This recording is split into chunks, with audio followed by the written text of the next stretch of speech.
Totally ਮੇਰਾ ਇਹ ਮੰਨ ਕੇ ਚੱਲਦਾ ਵੀ ਇੱਥੇ ਇਨਸਾਫ ਅਨਸੂਫ ਵਾਲੀਆਂ ਤਾਂ ਗੱਲਾਂ ਦੂਰ। ਗੁਰੂ ਗੋਬਿੰਦ ਸਿੰਘ ਦਾ ਪੰਥ ਮਰਿਆ ਨਹੀਂ। ਗੁਰੂ ਗ੍ਰੰਥ ਸਾਹਿਬ ਜਿਹੜੇ ਪੂਰੇ ਮਨੁੱਖਤਾ ਦੇ ਗੁਰੂ ਨੇ, ਉਹਨਾਂ ਨੂੰ ਮਤਲਬ ਗਲੀਆਂ 'ਚ ਰੋਲ ਦਿੱਤਾ ਗਿਆ ਚੈਲੰਜ ਕਰਕੇ ਡੇਰਾ ਪ੍ਰੇਮੀਆਂ ਵੱਲੋਂ।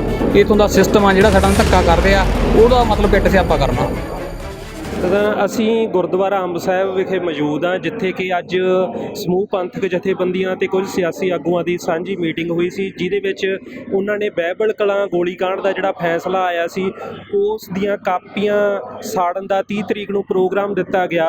ਅਤੇ ਸਾਡੇ ਨਾਲ ਢਪਾਲੀ ਸਾਹਿਬ ਮੌਜੂਦ ਨੇ, ਇਹਨਾਂ ਨਾਲ ਅਸੀਂ ਗੱਲਬਾਤ ਕਰਨ ਦੀ ਕੋਸ਼ਿਸ਼ ਕਰਦੇ ਹਾਂ। ਢਪਾਲੀ ਸਾਹਿਬ, ਵਾਹਿਗੁਰੂ ਜੀ ਕਾ ਖਾਲਸਾ, ਵਾਹਿਗੁਰੂ ਜੀ ਕਾ ਖਾਲਸਾ, ਵਾਹਿਗੁਰੂ ਜੀ ਕੀ ਫਤਿਹ ਜੀ।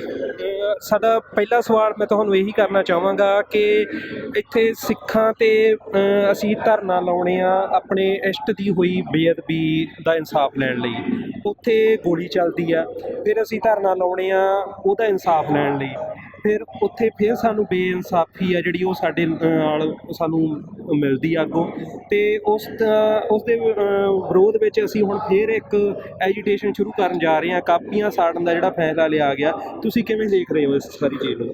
ਇਹ ਜਿਹੜੇ ਜੋ ਵੀ ਸਿੱਖ ਸੰਘਰਸ਼ ਕਰ ਰਹੇ ਆ ਟੋਟਲੀ, ਉਹ ਤਾਂ ਮਤਲਬ ਇੱਕ ਕਹਿ ਲਓ ਵੀ ਆਪਦੀ ਹੋਣ ਦਾ ਪ੍ਰਗਟਾਵਾ ਜਾਂ ਜਿਉਂਦੇ ਹੋਣ ਦਾ ਸਬੂਤ ਹੀ ਦੇ ਰਹੇ ਆ। ਟੋਟਲੀ ਮੇਰਾ ਇਹ ਮੰਨ ਕੇ ਚੱਲਦਾ ਵੀ ਇੱਥੇ ਇਨਸਾਫ ਅਨਸੂਫ ਵਾਲੀਆਂ ਤਾਂ ਗੱਲਾਂ ਦੂਰ ਨੇ। ਇੰਨਾ ਕੁ ਤਾਂ ਅਸੀਂ ਇਹੀ ਕਰ ਰਹੇ ਹਾਂ ਵੀ ਗੁਰੂ ਗੋਬਿੰਦ ਸਿੰਘ ਦਾ ਪੰਥ ਮਰਿਆ ਨਹੀਂ। ਅਸੀਂ ਰੌਲਾ ਪਾ ਰਹੇ ਹਾਂ, ਲੋਕਾਂ ਨੂੰ ਦੱਸ ਰਹੇ ਹਾਂ ਵੀ ਇੱਥੇ ਆਹ ਜਿਹੜੇ ਦੇਸ਼ ਨੂੰ ਆਜ਼ਾਦ ਕਰਾਉਣ ਦੇ ਲਈ ਸਾਡੀਆਂ ਇੰਨੀਆਂ ਕੁਰਬਾਨੀਆਂ ਨੇ। ਅੱਜ ਉਸੇ ਦੇਸ਼ ਅੰਦਰ, ਉਸੇ ਸੂਬੇ ਪੰਜਾਬ ਅੰਦਰ ਗੁਰੂ ਗ੍ਰੰਥ ਸਾਹਿਬ ਜਿਹੜੇ ਪੂਰੇ ਮਨੁੱਖਤਾ ਦੇ ਗੁਰੂ ਨੇ, ਉਹਨਾਂ ਨੂੰ ਮਤਲਬ ਗਲੀਆਂ 'ਚ ਰੋਲ ਦਿੱਤਾ ਗਿਆ ਚੈਲੰਜ ਕਰਕੇ ਡੇਰਾ ਪ੍ਰੇਮੀਆਂ ਵੱਲੋਂ। ਗੋਲੀਆਂ ਚੱਲੀਆਂ, 2 ਸਿੱਖ ਸ਼ਹੀਦ ਕਰਤੇ। ਉਹ ਤੋਂ ਬਾਅਦ ਵੀ ਜੇ ਕੋਰਟ ਫੈਸਲਾ ਇਹੋ ਜਿਹਾ ਦਿੰਦੀ ਆ ਵੀ ਕੀ ਇਹ ਚੀਜ਼ਾਂ ਹੋਈਆਂ ਨੇ, ਤਾਂ ਇਹ ਤੋਂ ਵੱਡੀ ਨਮੋਸ਼ੀ ਜਾਂ ਇਹ ਤੋਂ ਵੱਡਾ ਮਤਲਬ ਸਿੱਖਾਂ ਨੂੰ ਸ਼ੀਸ਼ਾ ਦਿਖਾਇਆ ਨਹੀਂ ਜਾ ਸਕਦਾ। ਇਹ ਤਾਂ ਮਤਲਬ ਜੇ ਅਸੀਂ ਆਪਾਂ ਹੁਣ ਹਾਈ ਕੋਰਟ ਦੇ ਫੈਸਲੇ ਦੀਆਂ ਕਾਪੀਆਂ ਸਾੜਨ ਦਾ ਜਿਹੜਾ ਅਕਾਲ ਤਖਤ ਸਾਹਿਬ ਦੇ ਜਥੇਦਾਰ ਭਾਈ ਰਣਜੀਤ ਸਿੰਘ ਦੀ ਅਗਵਾਈ ਸਿੱਖ ਸੰਸਥਾਵਾਂ ਨੇ ਦਿੱਤਾ ਪ੍ਰੋਗਰਾਮ 30 ਮਈ ਦਾ, ਉਹਦਾ ਇਹੀ ਸੁਨੇਹਾ ਵੀ ਅਸੀਂ ਸਿੱਖ ਜਿਉਂਦੇ ਹਾਂ ਵੀ ਅਸੀਂ ਆਹ ਜੋ ਹੁਣ ਤੱਕ ਇੱਥੋਂ ਦਾ ਸਿਸਟਮ ਆ ਜਿਹੜਾ ਸਾਡਾ ਧੱਕਾ ਕਰਦੇ ਆ, ਉਹਦਾ ਮਤਲਬ ਪਿੱਟ ਸਿਆਪਾ ਕਰਨਾ।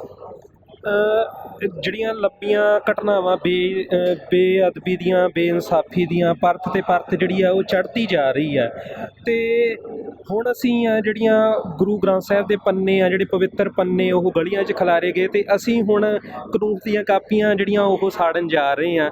ਇਹ ਗੱਲ ਕਿੱਥੇ ਜਾ ਕੇ ਨਿਬੜੂਗੀ? ਨਹੀਂ, ਇਹ ਤਾਂ ਮੈਂ ਤੁਹਾਨੂੰ ਗੱਲ ਕਹੀ ਤੀ ਨਾ, ਉਹ ਸਾੜਨ ਦਾ ਮਤਲਬ ਤਾਂ ਇਹੀ ਹੈ, ਅਸੀਂ ਦੁਨੀਆ ਭਰ ਦੇ ਲੋਕਾਂ ਨੂੰ ਦੱਸਣਾ ਚਾਹੁੰਦੇ ਵੀ ਆਹ ਜਸਟਿਸ ਹੈ ਇੱਥੇ, ਆਹ ਇਨਸਾਫ ਹੈ ਇੱਥੇ। ਜੇ ਇੱਥੇ, ਕਿਉਂਕਿ ਇਹ ਹਕੀਕਤ ਆ ਵੀਰ ਜੀ, ਇੱਥੋਂ ਦਾ ਜਿਹੜਾ ਸਿਸਟਮ ਆ ਰਾਜਨੀਤਿਕ ਲੋਕਾਂ ਨੇ ਭ੍ਰਿਸ਼ਟ ਕੀਤਾ ਹੋਇਆ। ਮੈਂ ਤੁਹਾਨੂੰ 2 ਉਦਾਹਰਨ ਦੇ ਦਿੰਦਾ।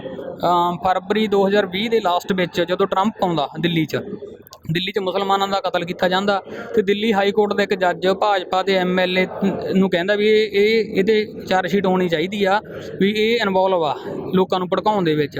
ਰਾਤੇ ਰਾਤ ਉਸ ਜੱਜ ਦੀ ਬਦਲੀ ਦਿੱਲੀ ਤੋਂ ਚੰਡੀਗੜ੍ਹ ਕਰ ਦਿੱਤੀ ਜਾਂਦੀ ਆ। ਅਯੁੱਧਿਆ ਦੇ ਮਸਲੇ 'ਤੇ ਜਿਹੜਾ ਫੈਸਲਾ ਹੱਕ 'ਚ ਸੁਣਾਉਂਦਾ, ਜਿਹੜਾ ਮੁਸਲਮਾਨਾਂ ਦੀਆਂ ਭਾਵਨਾਵਾਂ ਨਾਲ ਖਿਲਵਾੜ ਕਰਕੇ, ਉਸ ਜੱਜ ਨੂੰ ਜਿਹੜਾ ਹੈਗਾ ਭਾਜਪਾ ਸ਼ਾਮਲ ਕਰਕੇ ਜਿਹੜਾ ਗਵਰਨਰ ਲਾ ਦਿੱਤਾ ਜਾਂਦਾ। ਇੱਥੋਂ ਦਾ ਜਿਹੜਾ ਢਾਂਚਾ ਇਹ ਕੋਈ ਇੱਕ ਅੱਧੀ ਵਾਰ ਨਹੀਂ, ਮਤਲਬ ਤੁਸੀਂ ਇੱਥੋਂ ਦੇ ਸੁਪਰੀਮ ਕੋਰਟ ਦੇ ਜੱਜਾਂ ਨੇ ਮੀਡੀਆ 'ਚ ਆ ਕੇ ਗੱਲ ਕਹੀ ਸੀ ਵੀ ਸਾਡਾ ਜਿਉਣਾ ਦੁੱਭਰ ਕਰ ਰੱਖਿਆ। ਸੁਪਰੀਮ ਕੋਰਟ ਦੇ ਜੱਜ ਜਦੋਂ ਇਹ ਗੱਲ ਕਹਿਣ ਵੀ ਰਾਜਨੀਤਿਕ ਲੋਕਾਂ ਦਾ ਇੰਨਾ ਇੰਟਰਫੇਅਰ ਆ, ਉਹ ਤੋਂ ਅਸੀਂ ਅੰਦਾਜ਼ਾ ਲਾ ਸਕਦੇ ਹਾਂ ਵੀ ਸਾਨੂੰ ਇਨਸਾਫ ਦੀ ਕਿੰਨੀ ਕੁ ਉਮੀਦ ਆ। ਪਰ ਫਿਰ ਵੀ ਜਿਹੜਾ ਬਾਣੀ ਦਾ ਫੈਸਲਾ ਕੋਈ ਹਰਿਓ ਬੂਟ ਰਹੇ ਹੋ, ਕਿਤੇ ਨਾ ਕਿਤੇ ਕੋਈ ਕਿਣਕਾ ਹੋ ਸਕਦਾ। ਉਮੀਦ ਕਰਦੇ ਹਾਂ ਵੀ ਕਿਤੇ ਨਾ ਕਿਤੇ ਕੋਈ ਰੱਬ ਦਾ ਪਿਆਰਾ, ਰੱਬ ਦਾ ਭੈ ਮੰਨਣ ਵਾਲਾ, ਮਨੁੱਖਤਾ ਨਾਲ ਪਿਆਰ ਕਰਨ ਵਾਲਾ, ਕਾਨੂੰਨ ਦੇ ਮੁਤਾਬਕ ਫੈਸਲਾ ਕਰਨ ਵਾਲਾ ਕੋਈ ਜੱਜ ਹੋ ਸਕਦਾ, ਕਿਤੇ ਕੋਈ ਅਫੀਸਰ ਹੋ ਸਕਦਾ, ਜਿਹੜਾ ਕੋਈ ਇਹਨਾਂ ਦੋਸ਼ੀਆਂ ਦੇ ਖਿਲਾਫ ਕਾਰਵਾਈ ਕਰੇ।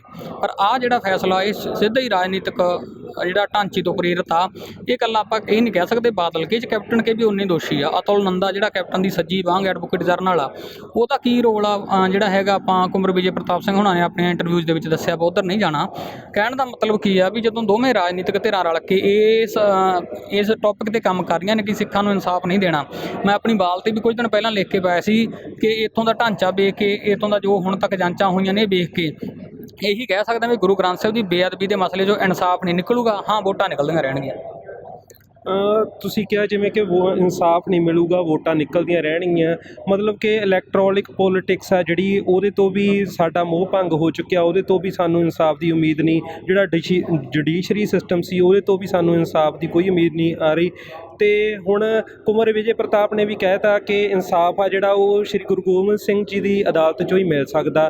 ਤੁਸੀਂ ਕੀ ਦੇਖ ਰਹੇ ਹੋ ਭਵਿੱਖ ਆ ਜਿਹੜਾ ਸਿੱਖ ਦੀ ਪਨਾਹ ਫਿਰ ਕਿੱਥੇ ਜਾ ਕੇ ਲਵੇ ਸਿੱਖ? ਤੁਸੀਂ ਗੁਰੂ ਗੋਬਿੰਦ ਸਿੰਘ ਮਹਾਰਾਜ ਦੀ ਇਤਿਹਾਸਕ ਬਚਨ ਪੜ੍ਹੋ ਜੀ। ਉਹ 'ਚ ਕਿਹਾ ਸੀ ਸਿੱਖਾਂ ਨੂੰ ਸਭ ਤੋਂ ਵੱਡੀ ਆਸ ਹੈ ਪਰਮਾਤਮਾ ਦੀ, ਗੁਰੂ ਦੀ ਅਤੇ ਆਪਣੇ ਆਪ ਦੀ। ਬਾਣੀ ਨੇ ਕਿਹਾ ਵੀ ਇਕੱਠੇ ਹੋ ਜਾਓ ਸਿੱਖੋ, ਵਿੱਚ ਸੰਗਤ ਹਰ ਭਰਾ ਵਸੇ ਜੀਓ। ਸਾਡੇ ਸਿੱਖ ਆ ਜਿਹੜੇ ਵਾਕਈ ਗੁਰੂ ਗ੍ਰੰਥ ਸਾਹਿਬ ਨੂੰ ਪਿਆਰ ਕਰਦੇ ਆ, ਸਾਰੇ ਧੜੇ ਮਜ਼ਹਬਾਂ ਨੂੰ ਛੱਡ ਕੇ, ਚਾਹੇ ਕੋਈ ਬਿਜ਼ਨਸਮੈਨ ਹੈ, ਚਾਹੇ ਕੋਈ ਦੁਕਾਨਦਾਰ ਹੈ, ਚਾਹੇ ਕੋਈ ਛੋਟਾ ਕੋਈ ਵੱਡਾ ਖੇਤੀ ਕਰਦਾ, ਚਾਹੇ ਸ਼ਹਿਰ 'ਚ ਰਹਿੰਦਾ, ਦੁਨੀਆ ਜਿਸ ਵੀ ਕੋਨੇ 'ਚ ਵੱਸਦਾ, ਜੇ ਪਿਆਰ ਕਰਦਾ ਗੁਰੂ ਗ੍ਰੰਥ ਸਾਹਿਬ ਨੂੰ, ਉਹ ਇਕੱਠੇ ਹੋਣ ਅਤੇ ਜਿਹੜੇ ਵੀ ਦੋਸ਼ੀ ਆ ਉਹਨਾਂ ਦੇ ਖਿਲਾਫ ਆਵਾਜ਼ ਬੁਲੰਦ ਕਰਨ। ਜਦੋਂ ਲੋਕ ਇਕੱਠੇ ਹੋਣਗੇ, ਸੰਗਤ ਵੱਡੀ ਆ, ਲੋਕ ਜਦੋਂ ਪ੍ਰੈਸ਼ਰ ਬਿਲਡ ਕਰਨਗੇ ਤਾਂ ਜ਼ਰੂਰ ਆ ਜਿਹੜਾ ਇੱਕ ਦਿਨ ਇਹ ਦੋਸ਼ੀ ਕਟਹਿਰੇ 'ਚ ਆਉਣਗੇ। ਇਹ ਤਾਂ ਇੱਕ ਹੈਗਾ ਲੀਗਲ ਪ੍ਰੋਸੈਸ। ਇੱਕ ਜਿਹੜੀ ਦੂਜੀ ਗੱਲ ਆ ਵੀ ਪੰਥ ਦੀਆਂ ਨਜ਼ਰਾਂ 'ਚ, ਗੁਰੂ ਦੀਆਂ ਨਜ਼ਰਾਂ 'ਚ ਤਾਂ ਉਹ ਲੋਕ ਜਿਹੜੇ ਆ ਮਤਲਬ ਕਿ ਦੋਸ਼ੀ ਸਾਬਤ ਹੋ ਚੁੱਕਿਆ। ਔਰੰਗਜ਼ੇਬ ਆ ਜਿਹੜਾ, ਭਾਵੇਂ ਆਪਣੀ ਉਮਰ ਭੋਗ ਕੇ ਮਰਿਆ ਸੀਗਾ, ਔਰੰਗਜ਼ੇਬ ਨੇ ਬਹੁਤ ਪਾਪ ਕੀਤੇ ਸੀ, ਆਪਣੀ ਉਮਰ ਭੋਗ ਕੇ ਮਰਿਆ ਸੀ, ਪਰ ਆਖਰੀ ਟਾਈਮ ਤੱਕ ਉਹ ਬਿਲਕਦਾ ਰਿਹਾ, ਰੋਂਦਾ ਰਿਹਾ। ਮਾਨਸਾ ਕਿਆਂ ਦੀਵਾਨੋਂ ਕੋਈ ਨੱਸ ਭੱਜ ਨਿਕਲੇ, ਹਰ ਦੀਵਾਨੋਂ ਕੋਈ ਕਿੱਥੇ ਜਾਇਆ। ਇੱਥੋਂ ਦੁਨਿਆਵੀ ਦਲ 'ਚੋਂ ਬੰਦਾ ਭੱਜੂਗਾ, ਬਾਜੂਗਾ, ਪੈਸੇ ਦੇ ਜ਼ੋਰ ਨਾਲ ਵਕੀਲ ਖਰੀਦ ਲੂਗਾ, ਗਵਾਹ ਖਰੀਦ ਲੂਗਾ, ਪਰ ਇੱਕ ਪਰਮਾਤਮਾ ਦੀ ਸੱਚੀ ਦਰਗਾਹ ਸਿੱਖ ਨੂੰ ਟੇਕ ਆ, ਜਿਸ ਠਾਕੁਰ ਸੋ ਨਾਹੀ ਚਾਰਾ, ਤਾਕੋ ਕੀਜੈ ਸਦ ਨਮਸਕਾਰਾ, ਜਾਮ ਗੁਰੂ ਹੋਏ ਬਾਲਾ ਲਖ ਬਾਹੇ ਕਿਆ ਕੀਜੈ, ਜਾ ਕੋ ਮੁਸ਼ਕਲ ਅੱਤ ਬਨੈ ਢੋਈ ਕੋਈ ਨਾ ਦੇ, ਲਾਗੂ ਹੋਏ ਦੁਸ਼ਮਣਾ ਸਾਖ ਵੀ ਭੱਜ ਖਲੇ, ਸਭੋ ਭੱਜੈ ਆਸਰਾ, ਚੁੱਕੈ ਸਭ ਆਸਰਾ, ਚਿੱਤ ਆਵੈ ਉਸ ਪਾਰ ਬ੍ਰਹਮ ਲੱਗੈ ਨਾ ਤੱਤੀ ਵਾਓ। ਸਿੱਖਾਂ ਦਾ ਆਸਰਾ ਗੁਰੂ ਹੈ, ਸਿੱਖਾਂ ਦਾ ਆਸਰਾ ਪਰਮਾਤਮਾ, ਅਤੇ ਤੀਸਰਾ ਆਸਰਾ ਸਿੱਖਾਂ ਦੀ ਸੰਗਤ ਆ। ਅਸੀਂ ਸੰਗਤ ਦੀ ਕਚਹਿਰੀ, ਸੰਗਤ ਦੀ ਅਦਾਲਤ ਵਿੱਚ ਰੱਖਾਂਗੇ ਵੀ ਆਹ ਦੁਨਿਆਵੀ ਅਦਾਲਤ ਨੇ ਕਿਵੇਂ ਗੁਰੂ ਗ੍ਰੰਥ ਸਾਹਿਬ ਦੇ ਦੋਸ਼ੀਆਂ ਨੂੰ ਬਚਾਉਣ ਦਾ ਕੰਮ ਕੀਤਾ, ਕਿਵੇਂ ਜਿਹੜਾ ਇਹ ਸਿੱਖਾਂ ਦੇ ਜ਼ਖਮਾਂ 'ਤੇ ਲੂਣ ਛਿੜਕਿਆ। ਸੰਗਤ ਦੀ ਕਚਹਿਰੀ 'ਚੋਂ ਦੋਸ਼ੀ ਪਹਿਲਾਂ ਵੀ ਨੰਗੇ ਸੀ, ਅੱਜ ਵੀ ਨੰਗੇ, ਰਹਿੰਦੀ ਦੁਨੀਆ ਤੱਕ ਨੰਗੇ ਰਹਿਣਗੇ। ਸਾਨੂੰ ਸਮਾਂ ਦੇਣ ਲਈ ਬਹੁਤ ਬਹੁਤ ਧੰਨਵਾਦ। ਵਾਹਿਗੁਰੂ ਜੀ ਖਾਲਸਾ, ਵਾਹਿਗੁਰੂ ਜੀ ਕੀ ਫਤਿਹ। ਤਾਂ ਇਹ ਸੰਤ ਢਾਲੀ ਸਾਹਿਬ ਜਿਨ੍ਹਾਂ ਨੇ ਸਾਡੇ ਨਾਲ ਗੱਲਬਾਤ ਕੀਤੀ ਅਤੇ ਸਮੁੱਚੀ ਸਿੱਖ ਸੰਗਤ ਨੂੰ ਇਕੱਠੇ ਹੋਣ ਦਾ ਸੰਦੇਸ਼ ਦਿੱਤਾ, ਜਿਨ੍ਹਾਂ ਵਿੱਚ ਉਹਨਾਂ ਨੇ ਕਿਹਾ ਕਿ ਸਿੱਖ ਸੰਗਤ ਆ ਇਕੱਠੇ ਹੋਊਗੀ, ਸੰਗਤ ਵਿੱਚ ਆ ਜਿਹੜਾ ਉਹ ਪਰਮਾਤਮਾ ਆਪ ਵਸਦਾ ਗਾ, ਤਾਂ ਸਾਨੂੰ ਇਨਸਾਫ ਆ ਜਿਹੜਾ ਉਹ ਅਸਲ ਅਰਥਾਂ ਵਿੱਚ ਮਿਲ ਸਕਦਾ।